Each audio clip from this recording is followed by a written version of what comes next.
What's up, YouTube? Fuel-Up727 back at you guys with another video. It's been a while. A couple things have happened. Busy with work. Crashed on a dirt bike. Messed up my shoulder. So, now that we're all caught up, we're working on the Camaro. Well, sort of working on it. But, so, last time we let off, we were installing the EFI, the efi-500 from Summit Racing, their brand. Did some research on it.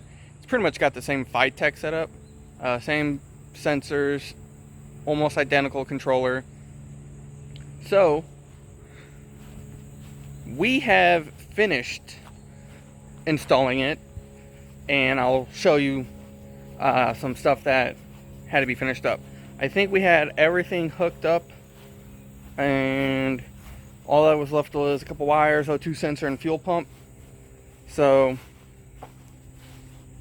I'm gonna show you guys that stuff.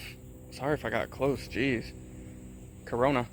But I'm gonna show you the O2 sensor, where I put that at, the wires to run the EFI, so key on power source, and fuel pump wire. Then I'm going to show you where I put the fuel pump and how I did that, and what I ran into when doing this whole install, and then we'll hear it run. But yeah, let me open the hood. So, have hood open. O2 sensor is, where's my finger? That wire right next to that tube header, down below, right, I think before the collector. It's that wire. Trying to get focus. Right there. So yeah, it just threads in, it comes up, connects to the harness, I believe, somewhere over here. Well, we're close. Okay, I was zoomed in. And then the wires were, see those green and red wires? So there's one red wire, one orange wire going there. I had to drill through the firewall. I have the orange wire, which is a key source power, and I have that hooked up to my radio fuse, because I didn't have a fuse. It obviously doesn't have a radio. So, perfect. That gives you voltage when the key is in the on position, and if your ignition worked right, it would crank. I have a push button right there, so it still works. And then the red wire, I did run it in here thinking I could run it to my fuel pump switch for my fuel pump in the tank, but no, I didn't do that. I think I actually ran it along the firewall under the car. And then, if we can see it, yeah. So, I ran it all the way under the car. That's the fuel pump.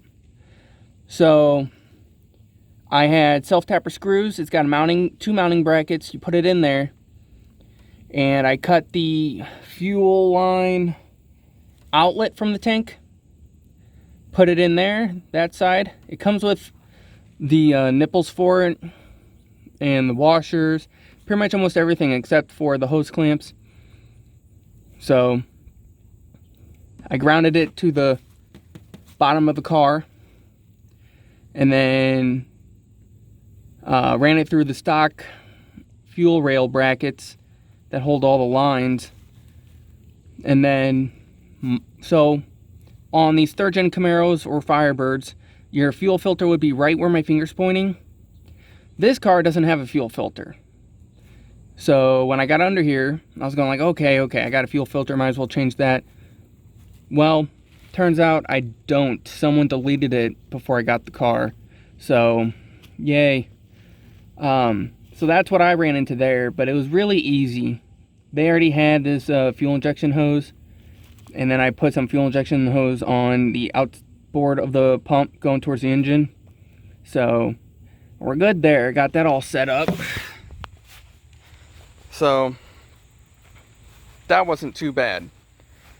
And then obviously I got this from Summit Racing too. I forgot what brand it was, but this system likes to run on 58 psi. So this goes up to, it's a 70 fuel pressure. Yeah, it goes up to 70 fuel psi. So I have it to 58. It could be 59, but also what I found out was with this system, it's got a 6 AN fitting on the back of there, which 3/8 hose fits over. So that's pretty much what I got here. Fuel injection, 3/8 hose going all over there. I will mount this right here, but for now it's just gonna be how it is. But that's pretty much the fuel system side. Really easy to set up. Now I mentioned earlier I had my stock pump in there still, so let me explain. So these cars have don't know if you can see, but they have a floor right here and then the seats. So the seats sit pretty much even to where the top of the fuel pump is. That's how high up the tank is on these cars. So my thinking was I could leave that in there, leave it as a lift pump, and then use the pump I bought, put it under the car, pretty much under my seat, and have it feed the rest of the way. Now, by accident, I found this out. It had 35-40 psi just from that fuel pump in the tank. Now I didn't mess with the adjustment on the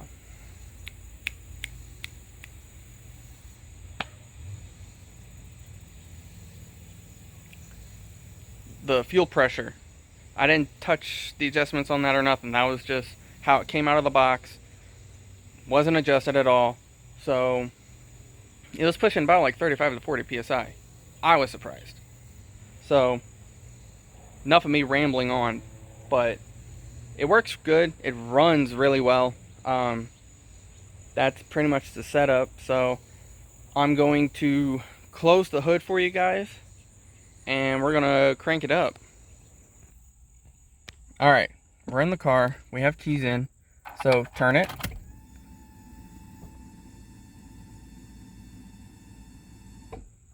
That was the fuel pump for the system. Now we're gonna push it. Well, yeah, let's push it, then turn on our fuel pump and fan.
So that's how she is.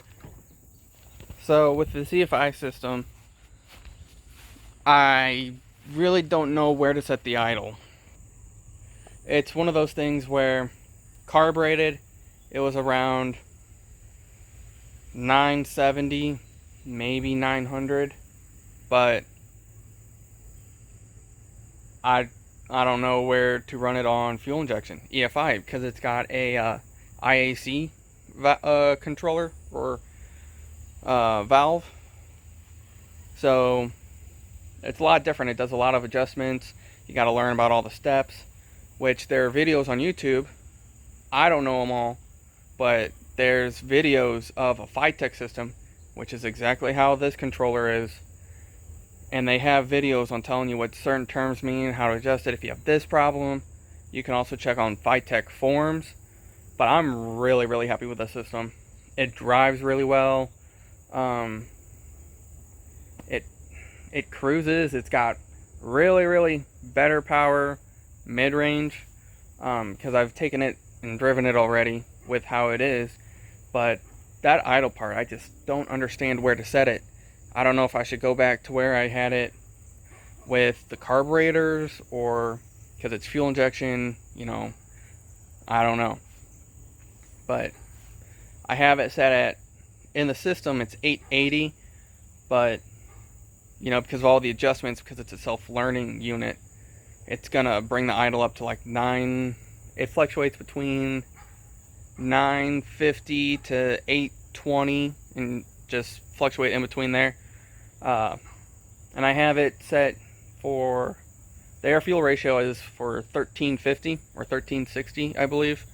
So it runs a lot better like that because I had it at 14.5, and it would have those high lean spikes, and I guess for this cam it just likes being a little richer. But it runs really good. I just need to figure out that idle and then figure out where the stall is with the fuel injection versus the carburetor, because I'm having more fuel.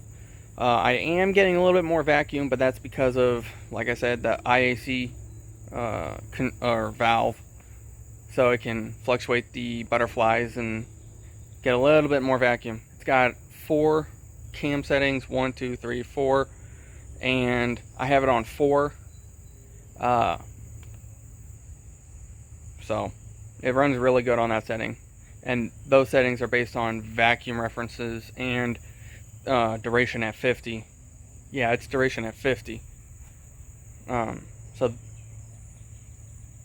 hopefully you guys liked it. Hopefully you liked how it sounds. It does have 2 1/4 pipes after the headers, and they end right under my seat. So that's going to eventually be swapped to 3-inch, and it's going to hopefully shoot out right before the back tire. But I do have a question for you guys. I'm going to list cam specs right now, and hopefully maybe one of you guys can comment below about where to set the idle with fuel injection, or if I should set it where I had it with carburetor. Cam specs are LSA 110, duration at 50, 236, 235, and 242, and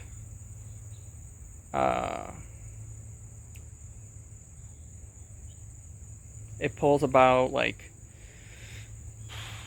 lower than 10 inches of vacuum at idle. So I have to have a vacuum ball. It's around like 7 or 8 it pulls. And I think that's all the specs there is for that. I have timing set at 34 degrees total. So it's got idle spark 18, 19, total spark 34 or 36, one of those two. Been a while since I checked that, but sorry for rambling. I just really want this car to sound good, want it to be at its optimal. So trying to figure out that idle. It's got a 2500 stall, if that makes a difference. But yeah, so make sure to like, subscribe. Please comment below, answer that question, and I'll also do my own research to figure that out. So I'll see you guys next time.